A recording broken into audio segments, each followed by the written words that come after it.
Hello, Anishi. I'm Heather, I'm Hannah. and we're here to talk to you today about communication. Communication with family, relatives, loved ones, and who knows? We'll see where this takes us, and maybe we'll talk about some workplace communications too. Yes. So typically, people think that communication is really easy because you talk to people all the time in some form or another, right? Mm-hmm. But I've noticed that a lot of people aren't the best at communicating with one another. Yeah. And that's something that I'm really kind of a stickler on, is communication with my husband, communication with my friends and family. I'm kind of that person. I'm the planner. I'm the one that makes sure everybody knows what's going on before things happen. So I'm very sensitive to it, to know if somebody's not communicating with me, or I tend to recognize if I forget to communicate. But I know that it's important.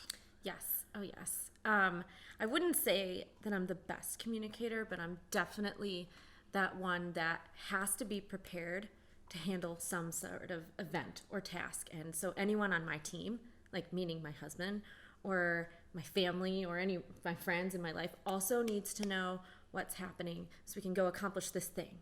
And I can get a little ahead of myself or a little forceful in that, there goes the fun, because I'm all about, well, don't you know, like X, Y, Z ahead of time.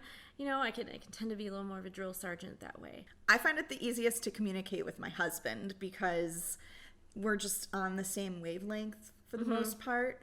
And both of us are very strong communicators with one another. And we have a way of making sure we check in every day with one another, a couple times a day.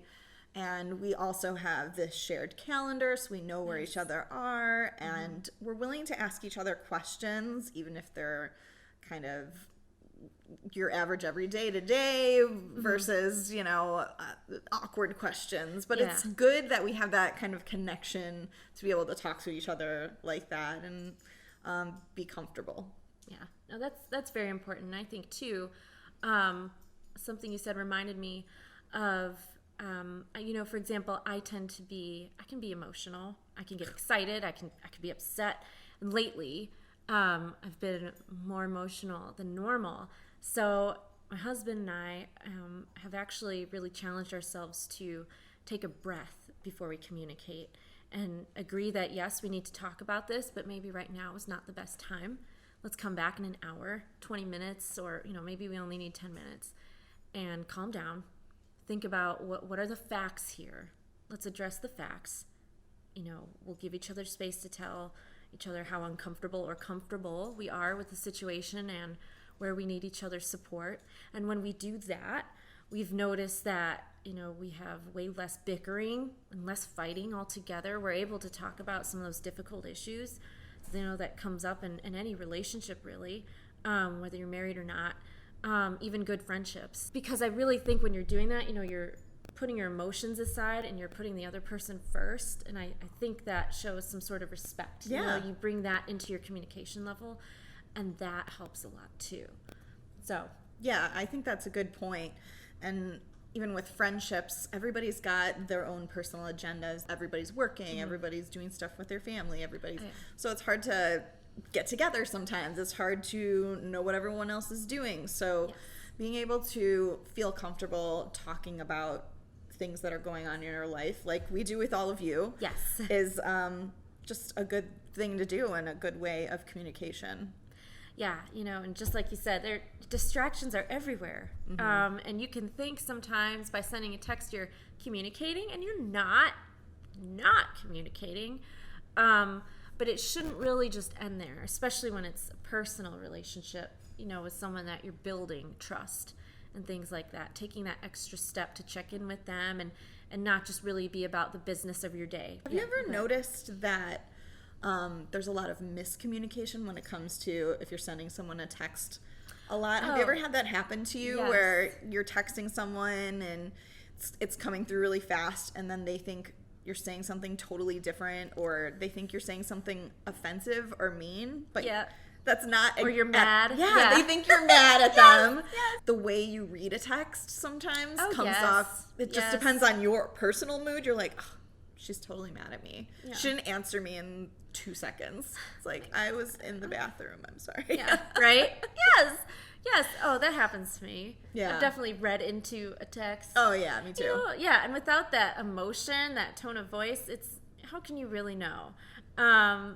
Yeah, I've had some mentors tell me just don't read into text on a phone or text and email. Like it's just words on a paper. Read the words for what they are. You know, and if you can make sense out of it, you can determine meaning that way. But don't get upset. Don't get emotional over that. Because you haven't talked to the person yet. You haven't verbalized your communication, which I think is key. And, you know, we live in a world where, you know, we're communicating to people thousands of miles away or in another state or in another country sometimes. So you have to text or send an email. How many of you should comment below and let us know when that happened to you last and how did you handle it? That's a good idea. Were you overreacting or was it an accurate read of the situation? Because I know I have unfortunately called some people out on something that was totally inaccurate. They were like, what? I literally just meant hot dogs, mustard, and ketchup. Like, what?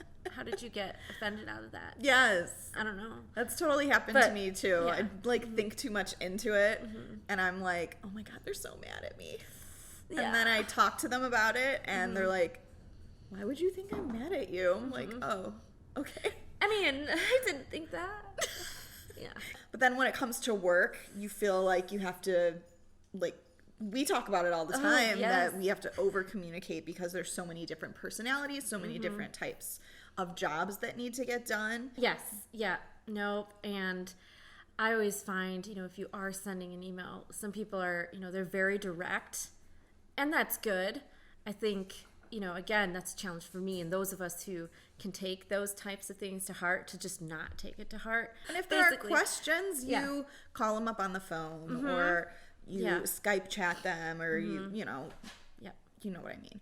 Yeah, no, absolutely. You know, call them, you FaceTime them or whatever. You do whatever it is, you know, to communicate and make sure that we're all on the same page, you know, we're on the same wavelength and we can all work together as a team to get that done. You're absolutely right. I don't know if you've experienced this, but I could go back and forth with someone in an email several times and then I get them on the phone or we just have like a 10-minute meeting and it gets resolved like that. So fast. And everyone's like, happy. Why didn't we meet about this in the beginning? Yes. And it's just we were reading each other wrong. We weren't asking the right questions. Yes. But it didn't hurt to take 10 minutes to communicate in a different way. We're not the experts. I am not perfect at communication. As much as I would love to be, I studied communication in college. And I think I have a knack for it, but I'm definitely not perfect at it. Actually, another sign of good communication is someone who asks good questions. And Heather always asks the best questions in any meeting ever. I'm always like, like, I got to ask more questions. But she's always asking great questions. She's a great communicator. Aw, thanks. You're welcome. Honestly, guys. So I wanted to ask you a question, actually. Oh my gosh. Good segue. What are your favorite methods of communicating? Is it using technology? Is it the face-to-face? Is it kind of a little bit of both? Sure. I love face-to-face communications, which ironically, I don't like meetings, but I love having some sort of one-on-one conversation with whoever is the point person I need to be talking to, whether that person is my husband, my mom, my friend Heather, a boss, a coworker. I love to make sure, you know, if we can't get face to face, that we're at least on the phone. Because some of the people we work with are in another state or in another country. That voice to face communication, I think, is really key. And like Heather was saying, sometimes it's way simpler to do that than go back and forth with 20 emails. And everyone seems to be on the same page after that, and no one's upset. Because they read the email wrong. If I have to, you know, email I would say is another good form. It's not bad. I tend to make it a little more personal and exciting and less, I'll be direct with the meat of what I want to say in kind of the middle of the message, but I do like to make them feel like, hey, I hope you're having a great day, because I sincerely mean that. I think text is good and it's necessary now. I know I can hide behind that and say, well, I reached out to so-and-so, but really I just sent them a text. Like, I should call them and tell them, you know, I'm sorry about this or that, or how can I help? I think that's true for a lot of people. We can hide behind that, or Facebook Messenger, you know. things like that, I would say, are lower communication forms. But I mean, they're fun and they're useful. I'm not trying to bash them, but I do think face or voice trumps more than that. What about you? Yeah, I think that you're right in the fact that we do tend to hide behind text. I think that I probably use text as a communication a lot more because this sounds weird, but I'm very weird about calling someone on the phone and talking to them. I think it's just the culture we live in now, and I've gotten used to using that text technology. Yeah. But I do find, at least even this year with my new tries and like working with you and working with others, I've always loved face-to-face communication the most. I can read people a lot better, read their facial expression, their body, and how they're feeling. And I feel more of a connection overall with someone face-to-face. But I have really relied on text communication. I know my mom and dad, like, that's what they get from me a lot is, hey, I'm still alive. Here's a text to you. Or, hey, we're coming over.